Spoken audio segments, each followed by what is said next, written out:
بالله من الشيطان الرجيم بسم الله الرحمن الرحيم أم اتخذوا من دونه أولياء তারা কি আল্লাহর পরিবর্তে অপরকে অভিভাবক হিসেবে গ্রহণ করেছে?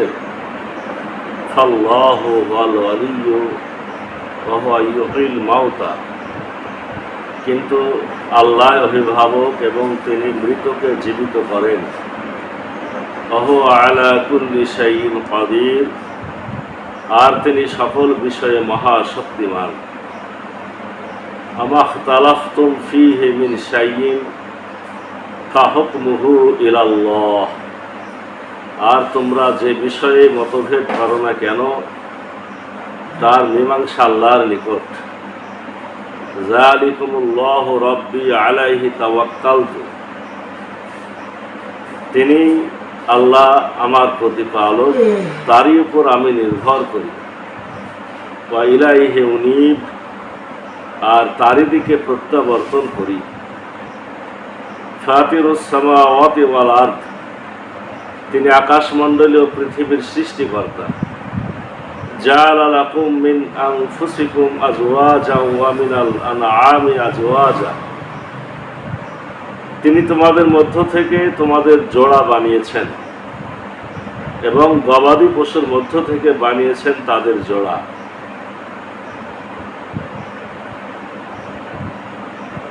ইয়াজরাউকুম ফি, এভাবেই তাতে তোমাদের বিস্তার ঘটা। লাইসা কামিসলিহি শাইউন ওয়া হুয়া সামিউল বাসীর, কোনো কিছুই তার সমতুল্য নয়, আর তিনি সর্বশ্রোতা ও সর্বদ্রষ্টা। লাহু মাকালিদুস সামাওয়াতি ওয়াল আরদ, আকাশমণ্ডলী ও পৃথিবীর চাবিকাঠি তারই হাতে। ইয়াবসুতু রিজকা লিমান ইয়াশা ওয়া ইয়াকদির, তিনি যার জন্য ইচ্ছা করেন রিজিক বর্ধিত করেন এবং তিনি করেন নিজ বিধান অনুযায়ী। ইন্নাহু বিকুল্লি শাইইন আলিম, নিশ্চয় তিনি সব বিষয় ভালো করে জানেন। শারা'a লাকুম মিনাদ দীনি মা ওয়াসসা বিহি নূহা ওয়াল্লাযী আওহায়না ইলাইকা ওয়া মা ওয়াসাইনা বিহি ইব্রাহীমা ওয়া মূসা ওয়া ঈসা আন আকিমুদ-দীনা ওয়া লা তাতাফাররাকু ফীহি, তিনি তোমাদের জন্য বিধিবদ্ধ করেছেন এমন বিধিবিধান যার নির্দেশ তিনি দিয়েছিলেন নূহকে, এবং যা আমরা ওহী করেছি তোমাকে, আর যার নির্দেশ দিয়েছিলাম ইব্রাহিম, মূসা ও ঈসাকে, যে তোমরা তোমাদের জীবন ব্যবস্থাকে প্রতিষ্ঠিত করো এবং তাতে মতভেদ করো না। কাবুরা আলাল মুশরিকিনা মা তাদউহুম ইলাইহি, তুমি মুশরিকদের যার প্রতি আহ্বান করছো তা তাদের কাছে কঠিন মনে হয়। আল্লাহু ইয়াজতাবি ইলাইহি মান ইয়াশা ওয়া ইয়াহদি ইলাইহি মান ইউনিব, আল্লাহ যাকে ইচ্ছা করেন তার জন্য মনোনীত করেন এবং যে তার অভিমুখী হয় তিনি তাকে তার দিকে পথ প্রদর্শন করেন। আমরা আজকে আশুরা, সূরার নামই আশুরা, কোরআনে একটা সূরা আছে নামই আশুরা। সূরা আশুরার 9 থেকে 13 মাত্র কয়েকটি আয়াত তেলাওয়াত করলাম, অর্থ বললাম, কিন্তু এই কয়েকটা আয়াতের মধ্যে আমাদের জন্য অনেক গুরুত্বপূর্ণ কয়েকটা কথা আছে। প্রথমে আল্লাহ বলছেন যে তোমরা আল্লাহর পরিবর্তে অন্য কাউকে অভিভাবক মনে করছো। আল্লাহর প্রশ্ন, আল্লাহ উত্তর দিচ্ছেন কিন্তু আল্লাহ অভিভাবক। তিনি প্রশ্ন করে তিনি জবাব দিচ্ছেন দুনিয়াতে কেউ তোমাদের অভিভাবক না, অভিভাবক হলো আল্লাহ। তিনি কেমন? তিনি মৃতকে জীবিত করেন, তিনি মৃতকে জীবিত করেন। আমরা কিন্তু মৃত ছিলাম, জীবিত হয়েছি, আবার মরণ হবে, আবার জীবিত। এই কাজটা আল্লাহই করে। আমাদের আমরা সবাই একসময় কি ছিলাম? আমাদের অস্তিত্ব ছিল? ছিল না। আমরা মৃতই ছিলাম। মৃত জিনিস থেকে আমাদেরকে জীবন দেওয়া হয়েছে। আমরা এখন আছি, আমাদের আবার মৃত্যু ঘটবে, আবার আমাদেরকে জীবন দেওয়া হবে। এই কাজটা শুধুমাত্র আল্লাহই করেন, আর তিনি সকল বিষয়ে মহাশক্তিমান। আর তোমরা যে বিষয়ে মতভেদ করো না কেন, তার মীমাংসা আল্লাহর নিকট। যে বিষয়ে মতভেদ করো না কেন, মানে মতভেদ আপনি যে বিষয়ে নিয়ে আসবেন, সে বিষয়ে মাথায় রাখতে হবে যে মীমাংসা করবেন আল্লাহ। এই কথা যদি আপনি ওই মক্কার কাফের মুশরিককে ধরেন তো অসুবিধা নাই। তারা আল্লাহর রসুলের সাথে মতভেদ করেছে। তারা মনে করেছে যে আল্লাহ একজন আছে। মক্কার কাফের মুশরিকরা মনে করেছে আল্লাহ একজন আছে, কিন্তু তার সাহায্যকারী 360টা মূর্তিও আছে। তাহলে রসুল্লাহর সাথে এখানে মতভেদ না? আর আল্লাহ রসুল বলেছে যে না, আল্লাহ সর্বশক্তিমান, আল্লাহ সবকিছু করে। তাহলে রসুলের সাথে কাফের মুশরিকদের মতভেদ হয়েছে।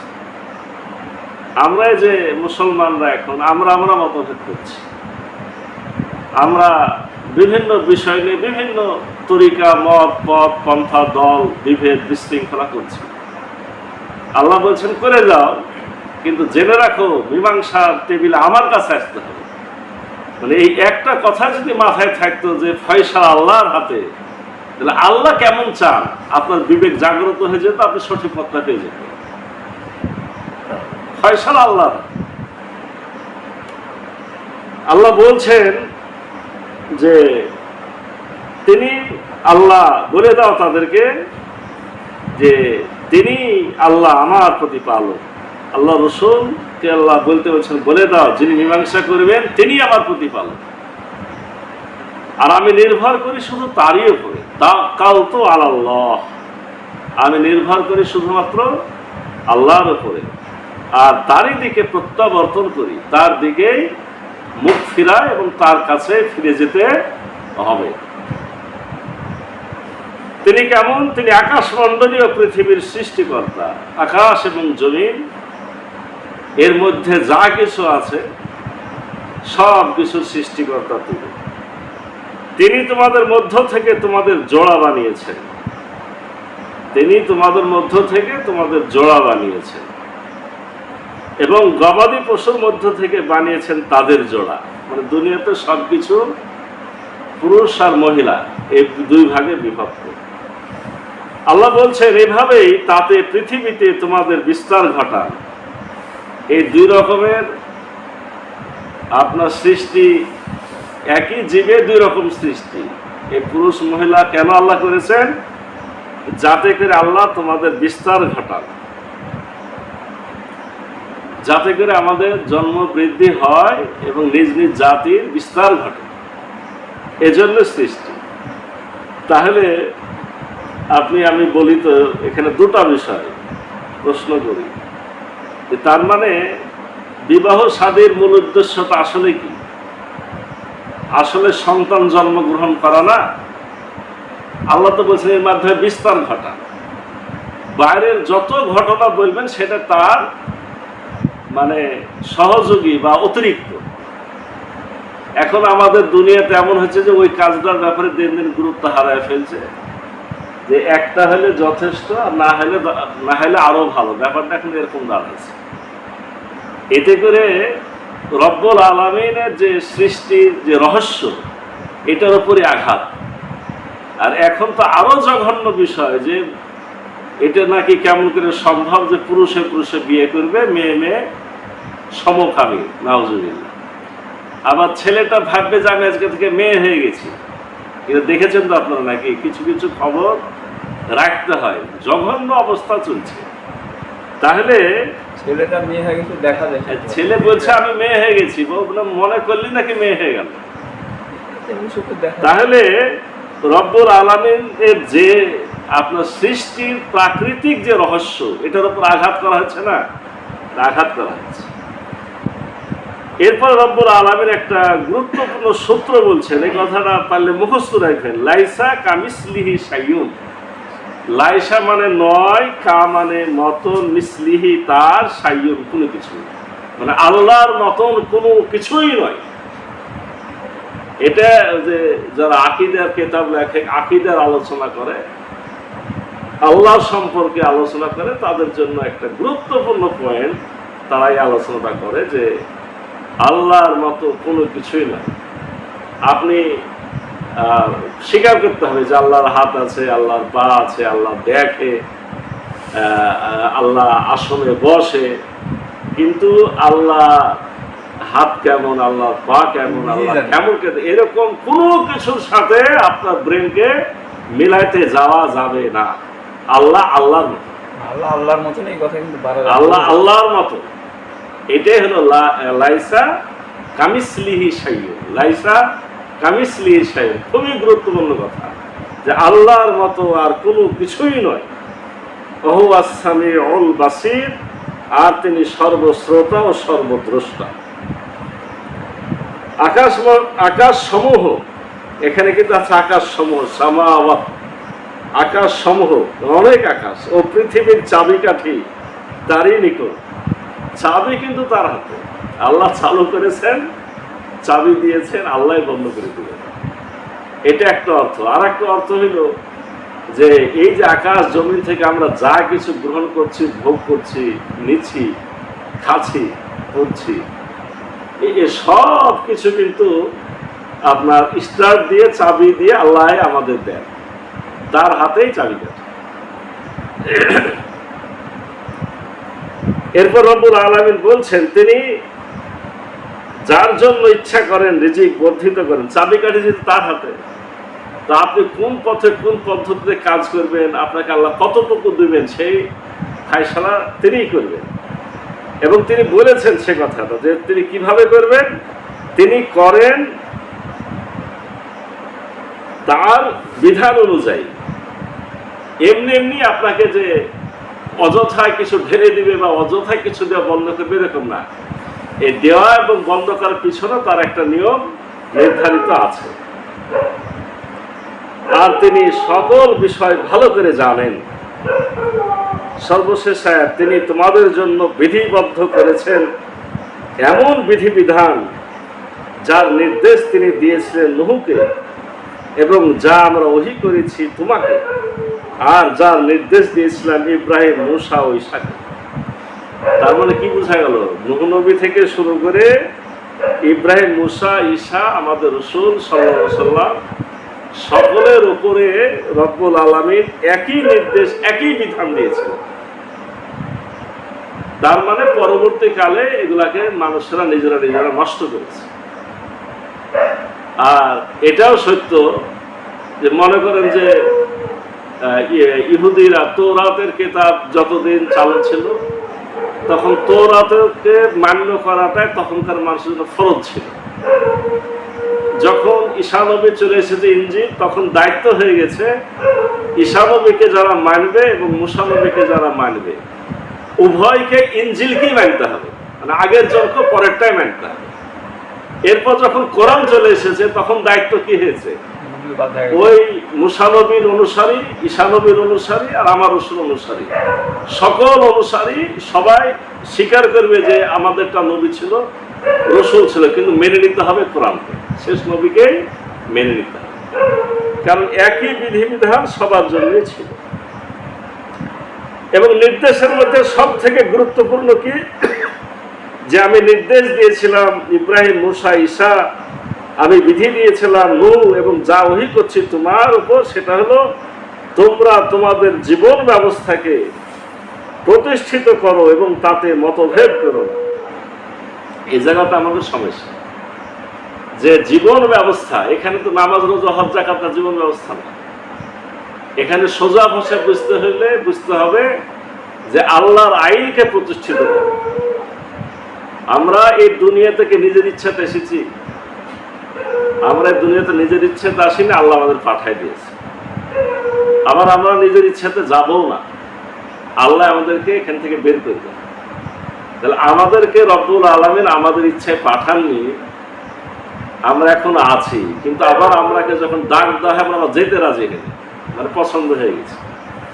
আল্লাহর কথা এত পছন্দের জায়গায় তোমাদের পাঠাইছি কি করতে? এমনি পরীক্ষার জন্য। আর পরীক্ষার একটা মূল বিষয়বস্তু যে তোমরা যদি ভালোভাবে আরামে থাকতে চাও, আমি যে আইন কানুনগুলো দিয়েছি, যখন যে শরীয়ত, এখন তোমাদের কোরআন, এই আইন অনুযায়ী তোমাদের চলতে শুধু হবে না, এই আইন যাতে সবাই মানে সেই আইনের বিধিবিধান প্রতিষ্ঠিত করতে হবে। এটা সোজা শব্দটা এখানে কি বলা হয়েছে? আন আকিমুদ্দিন ওয়ালা তাতাফাররাকু ফি। তোমরা এই দিনকে প্রতিষ্ঠিত করবে, সমাজ ব্যবস্থাকে প্রতিষ্ঠিত করবে এবং এই বিষয়ে কোনো মতবিরোধ করবে না। তাহলে এর আগে পাওয়া গেল যে কিছু মতবিরোধ থাকবে, ফয়সালা আল্লাহ করবে। এই জায়গাতে মতভেদ থাকা উচিত হবে না।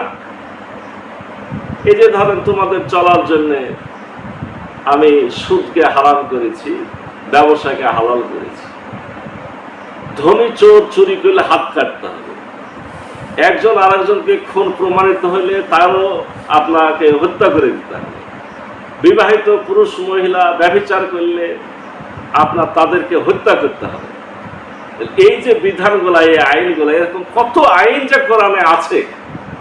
আচ্ছা, আমরা শুধু নামাজ রোজা হজ যাকাত করে মনে করছি এতটুকু শেষ, কিন্তু আল্লাহ যে এই শব্দটা দিলেন যে আকিমুদ্দিন ওয়ালা তাতাফাররাকু ফি, আল্লাহর আইনের ব্যাপারে আমাদের কতটা চিন্তা আছে। এই আয়াতটা হলো সূরা সূরা 13 নম্বর আয়াত। আপনারা মনে রাখেন, বাড়িতে যে পড়বেন দরকার। এই জায়গা থেকে আমরাকে শয়তান মারাত্মক গাফেল রেখেছে। আল্লাহ বলছেন এই কাজে তোমরা মতবিরোধ করো না। নামাজ হয়তো এক একজনের এক রকম হতে পারে, কিন্তু রুকু, সেজদা আর কিয়াম তিনটা থাকলে নামাজ হয়ে যাবে। মানে দাঁড়ায় নামাজ পড়তে হবে, রুকু করতে হবে, সেজদা করতে হবে। এর মধ্যে যদি উল্টা পাল্টা একটু আধটু হয়, আল্লাহ মাফ করে দেবে। কিন্তু এই জায়গাটাতে যে দিনকে কায়েম করাই লাগবে, এই জায়গাতে মতবিরোধ করা যাবে না। কে মুসলমান দাবি করবে আর আল্লাহর আইন মানি নেয়, আল্লাহর আইন কায়েম করবো না, এটা বলতে পারবে না। পারবো না শুধু না, সবাইকে এই কাজে আসতে হবে। এটার নামে হলো তোমরা পৃথক হবে না। আল্লাহ বলছেন এটা কষ্টকর কার জন্য? কাবুরা আলাল মুশরিকিনা মাতাদউম ইলাই। আল্লাহ বলছেন তুমি মুশরিকদের যার প্রতি আহ্বান করছো তা তাদের কাছে কঠিন মনে হয়। এই কাজটা কঠিন মনে হবে মুশরিকদের জন্য, মুসলমানদের জন্য হতে হবে না। যারা মুসলিম, আল্লাহকে মানে না, আল্লাহর সাথে শরীক করে, তাদের কাছে এটা কঠিন মনে হয়। আল্লাহু ইয়াস্তাবি ইলাইহি মান ইয়াশা ওয়া ইয়াহদি ইলাইহি মান ইউনিব। আল্লাহ বলছেন যে আল্লাহ যাকে ইচ্ছা করেন তার জন্য মনোনীত করেন এবং যে তার অভিমুখী হয় তিনি তাকে তার দিকে পথ প্রদর্শন করেন। আপনি যদি আল্লাহর দিকে মনটা রুজু করে ফেলেন, আল্লাহর দিকেই নিজেকে নিয়ে যান, তাহলে আল্লাহ আপনাকে হেদায়েত করবেন। আল্লাহ রাব্বুল আলামিন আমাদের সকলকে হেদায়েত দান করুন। কোরআনের হেদায়েত এবং কোরআন অনুযায়ী জীবন গড়ার, জীবন গঠনের, সমাজ গঠন করার, সমাজ গঠনের কাজে আল্লাহ আমাদের নিয়োজিত হওয়ার তৌফিক দান করুন। সকলে মিলে আল্লাহুম্মা আমিন।